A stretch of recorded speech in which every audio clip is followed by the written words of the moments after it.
Il y a plusieurs récits en fait qui essaient de réinventer la politique, parmi lesquels des récits qui impliqueraient de tirer au sort des citoyens et d'avoir par exemple une double chambre avec des députés élus et des citoyens tirés au sort, qui serait l'équivalent du Sénat et de l'Assemblée nationale par exemple. Des récits qui proposerait que des citoyens se mettent à réécrire eux-mêmes la constitution de leur pays et que ce soit pas simplement l'apanage des élus et que ce texte-là, qui est supposé être le texte qui est le cadre commun de l'ensemble de la société, on puisse participer à le redéfinir. Il y a des récits qui disent aussi cette constitution, on pourrait ne pas la graver dans le marbre pour toujours, mais se dire que c'est quelque chose qui pourrait être évolutif et qu'on revisite tous les 10 ans en fonction des évolutions de la société. Il y a aussi un récit qui consisterait à dire on va vers une démocratie qui est à la fois représentative et à la fois directe, comme ça peut être le cas en Suisse.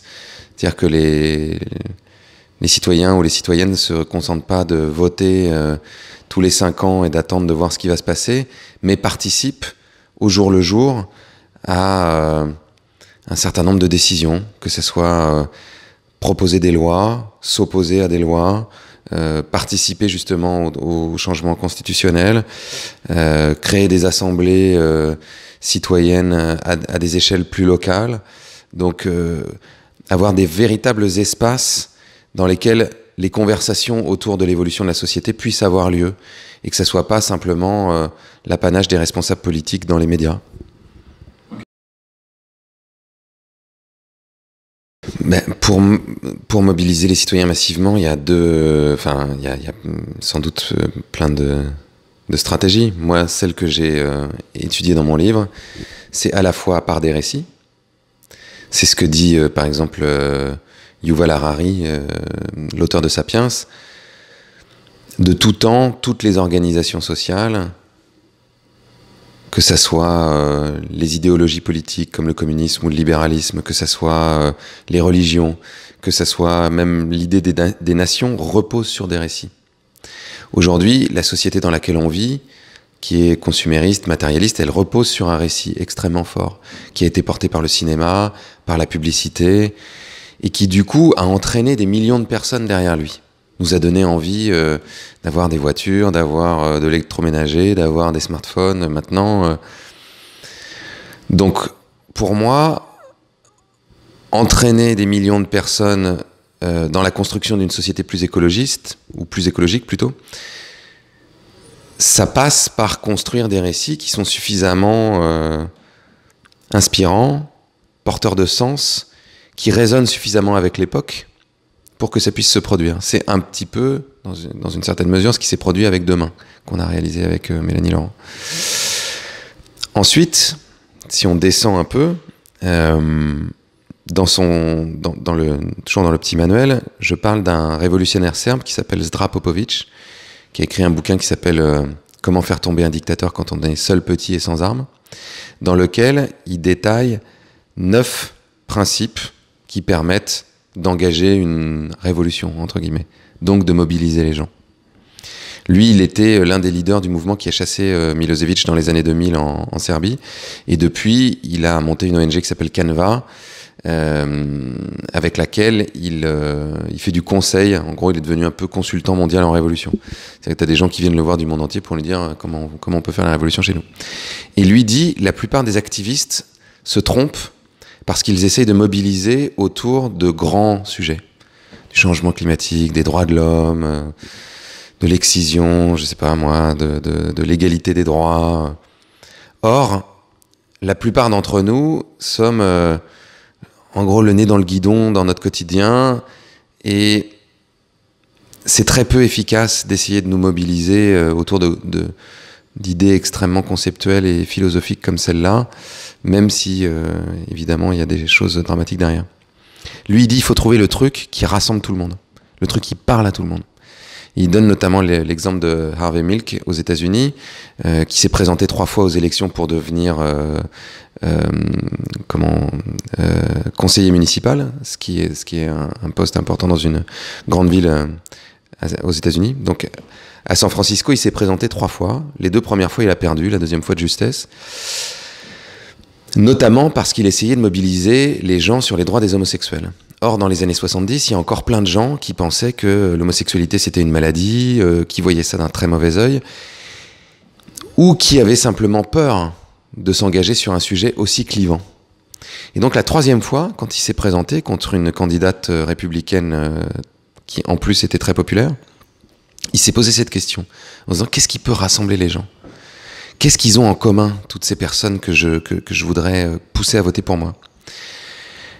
Et en discutant et en cherchant, il s'est rendu compte que c'était les crottes de chiens. C'est-à-dire que, qu'on soit noir, blanc, jeune, vieux, démocrate, républicain, homosexuel ou hétérosexuel, tous les gens en avaient ras-le-bol que les trottoirs soient tout le temps maculés de crottes de chiens.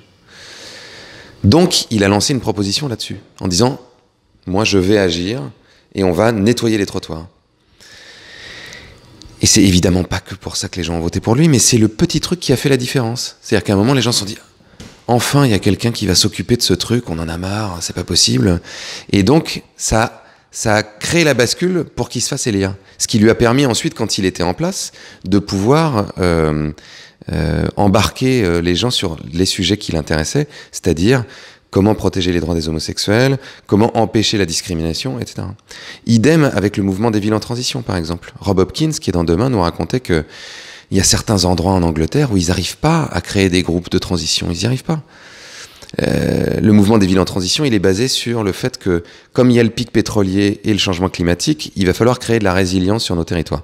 Donc faire pousser la nourriture plus près de là où on habite, produire de l'énergie, etc.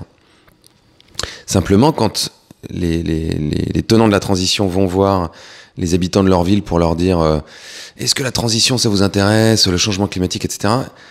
Ben non, ça rassemble pas les gens, ça leur donne pas envie de tous se mettre sur la place du village ou de faire des grands événements.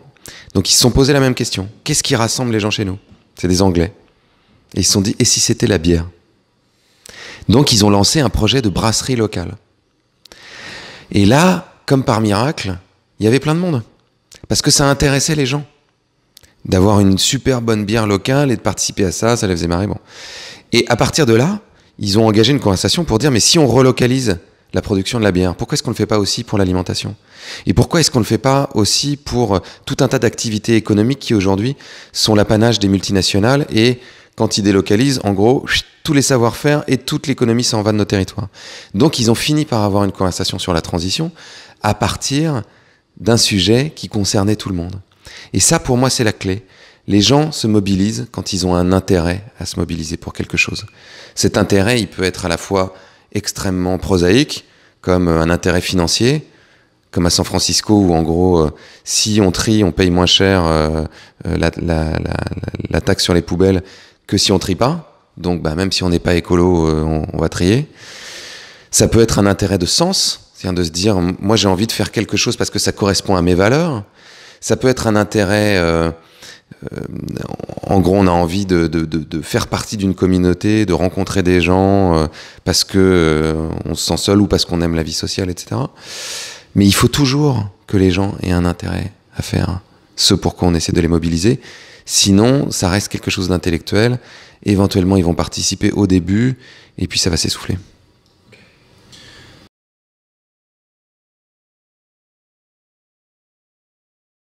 C'est pas une question d'avoir le soutien du gouvernement, de toute façon, on a besoin de changements politiques. On a besoin qu'un certain nombre de choses s'inscrivent dans des lois. Dans le petit manuel, j'identifie 3 architectures. En fait, pour moi, ce qui est le moteur d'une société, ce sont les récits. Les récits, c'est un peu comme l'air qu'on respire. On se rend même plus compte qu'on vit dans un récit.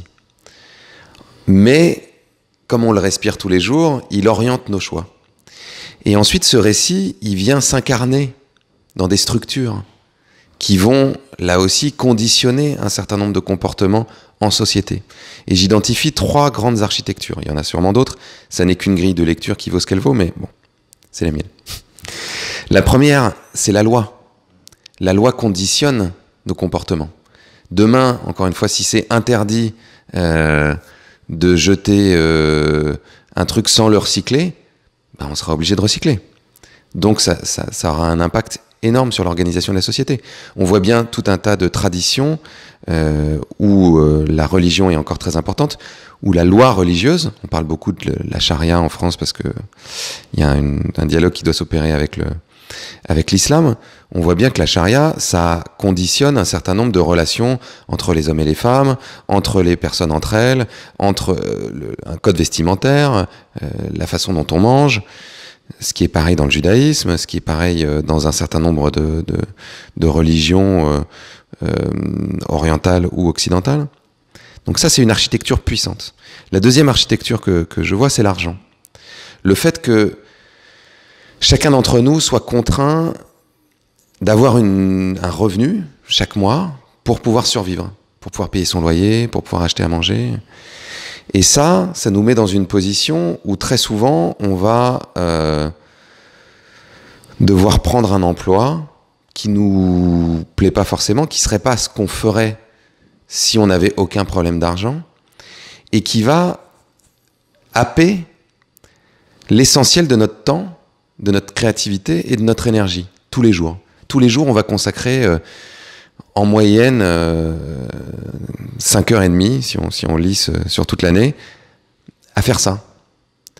Et si ça ne correspond pas à nos valeurs, si ça ne participe pas à construire le monde dans lequel on a envie d'habiter, voire même si c'est le contraire, si on est obligé, je dis n'importe quoi, d'être caissière à Carrefour pour survivre, et que en réalité pour nous la grande distribution c'est pas forcément la panacée,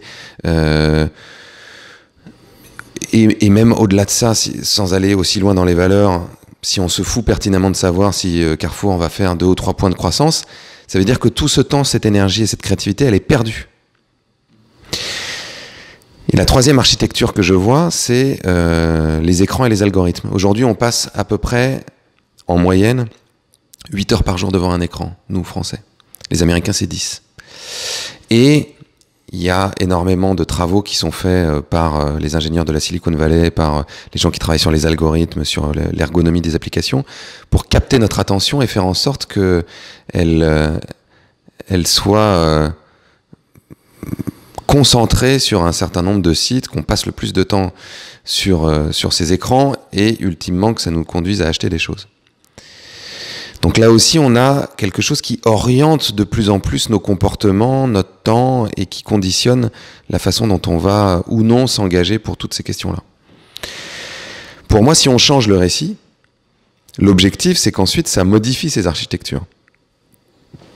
Donc ça modifie la façon de faire de la politique, mais ça demandera que ce nouveau récit, il s'incarne dans des lois, que ça modifie notre relation à l'argent. Typiquement, quelques ingrédients d'un nouveau récit, ça pourrait être un revenu universel, le fait qu'on partage nos gains de productivité en donnant un revenu à quelqu'un de sa naissance à sa mort, ce qui là aussi est un récit qui vient heurter le récit actuel, parce que aujourd'hui, pour nous, avoir de l'argent ou un revenu, ça correspond à un travail. Tout travail mérite salaire. Mais si on faisait ça, ça libérerait la créativité. Ça permettrait à des gens de passer d'un travail subi à un travail choisi, de choisir ce qu'ils font. Ça leur permettrait d'être la bonne personne au bon endroit. C'est-à-dire de pouvoir être quelqu'un qui fait quelque chose qui le rend heureux, dans lequel il peut exprimer ses talents, et qui, par voie de conséquence, va être utile aux autres. Et qui sera une activité qui construira un monde cohérent avec ses valeurs. Et ça, c'est extrêmement puissant. C'est beaucoup plus puissant que de faire des petits gestes à droite ou à gauche. Tous les gens qu'on a filmés dans Demain, c'est que des gens comme ça. C'est que des personnes qui font le truc qui leur donne envie de se lever chaque matin, pour lequel elles ont du talent, et qui est utile aux autres. C'est aussi ce que font toutes les personnes auxquelles on peut penser qui nous ont influencés dans notre vie. Que ce soit des artistes, des responsables politiques, des scientifiques, des profs. C'est forcément toujours des gens qui sont dans leur talent propre et qui sont heureux de faire ce qu'ils font. Mais c'est une minorité. Imagine si ça devenait la majorité. Et la troisième architecture, comment est-ce qu'on pourrait utiliser cet outil extraordinaire qui nous permet d'être en relation les uns avec les autres aux quatre coins de la planète, de créer des contenus en commun pour transformer la société et pas pour créer un nouveau modèle d'asservissement, de surveillance et d'addiction. Donc évidemment En tout cas, c'était une longue réponse avec beaucoup de digressions, mais évidemment qu'on est obligé de passer par le politique, entre autres, dans les différentes architectures qu'on doit changer. Je pense que la priorité, c'est le récit, c'est de gagner le combat culturel, c'est de changer nos imaginaires. À partir du moment où on aura changé nos imaginaires, le reste suivra. Il y a 300 ans, aux États-Unis, ça paraissait totalement impossible que les Noirs et les Blancs soient sur une forme de pied d'égalité, et encore plus qu'une personne noire puisse devenir président des États-Unis. Et un jour, le récit change. Et il change parce qu'il y a des mobilisations, il y a des luttes. Martin Luther King, Malcolm X, mais aussi parce qu'il y a une histoire. I Have a Dream, c'est un récit. C'est une histoire qu'il propose et qui à un moment se traduit par quelque chose de politique. Lyndon Johnson, 64, abolition de la loi sur la ségrégation. À un moment de l'histoire, ça paraissait incongru que les hommes et les femmes soient égaux. Ils le sont d'ailleurs toujours pas totalement. Mais à un moment, là aussi, le récit change. Et on le voit en ce moment avec le mouvement MeToo et ce truc qui déferle et qui fait que forcément, ça va se traduire politiquement. Forcément, ça va se traduire dans les entreprises par les salaires. Parce que le récit commence par changer. Sur des trucs plus prosaïques aussi, il y a quelques centaines d'années, personne ne se serait dit « bon, je vais me brosser les dents et puis je vais me coucher ». D'ailleurs, la brosse à dents n'existait même pas. Aujourd'hui, avoir une sorte d'hygiène quotidienne, c'est normal. Les gens y pensent même plus. Ben, si notre imaginaire changeait, si notre récit changeait, de la même façon, ça deviendrait absolument naturel de se déplacer en vélo quand on va faire 3 km et évidemment pas de prendre un véhicule motorisé qui envoie du gaz dans l'atmosphère. Ça paraîtrait totalement normal que on s'approvisionne à un agriculteur qui est plutôt à côté d'ici, qu'il soit plutôt bio, parce que ce serait la culture, hein, ce serait notre culture. Donc moi, j'essaye d'agir dans ce champ-là, de participer à transformer la culture et l'imaginaire.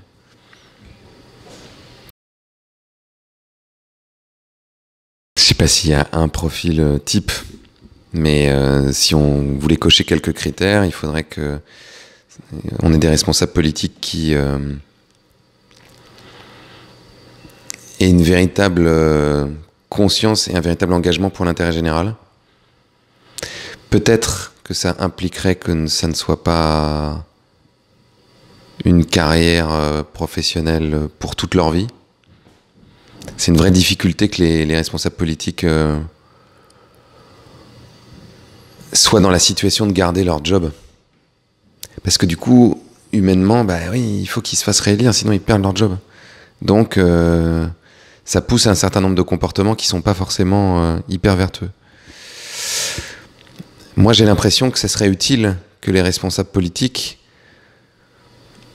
aient une connaissance d'un certain nombre de rouages de la société en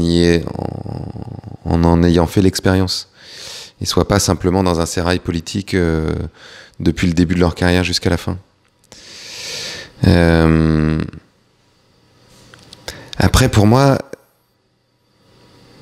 c'est plus une histoire de système qu'une histoire de personne. Parce qu'on peut pas forcément compter sur le fait que les élus politiques vont être hyper vertueux, qu'ils vont avoir envie de faire le bien de tous. C'est trop compliqué. Enfin, je veux dire, la nature humaine est complexe. On a tous des zones d'ombre et des zones de lumière. Donc, pour moi, c'est plus dans la façon dont ça s'organise, avec des pouvoirs et des contre-pouvoirs, que dans la façon dont on fait le casting des responsables politiques. Évidemment, il faut que ce soit des gens qui n'aient pas de casserole. Mais là aussi, c'est un truc de système. C'est-à-dire que théoriquement, à partir du moment où un responsable politique est reconnu coupable d'un certain nombre d'agissements, il ne devrait plus pouvoir se présenter. Là encore, c'est un système. Quand on voit ce qui est en train de se passer en ce moment avec Nicolas Sarkozy et les preuves qui s'accumulent, en tout cas pour a priori prouver un financement illicite de sa campagne par le régime libyen, c'est ahurissant. Ahurissant qu'on puisse encore imaginer que cette personne soit en mesure de faire de la politique. Que, pour parler de l'autre côté,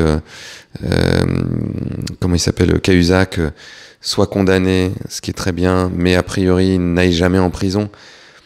Comment est-ce que c'est possible pour les citoyens de comprendre quelque chose comme ça?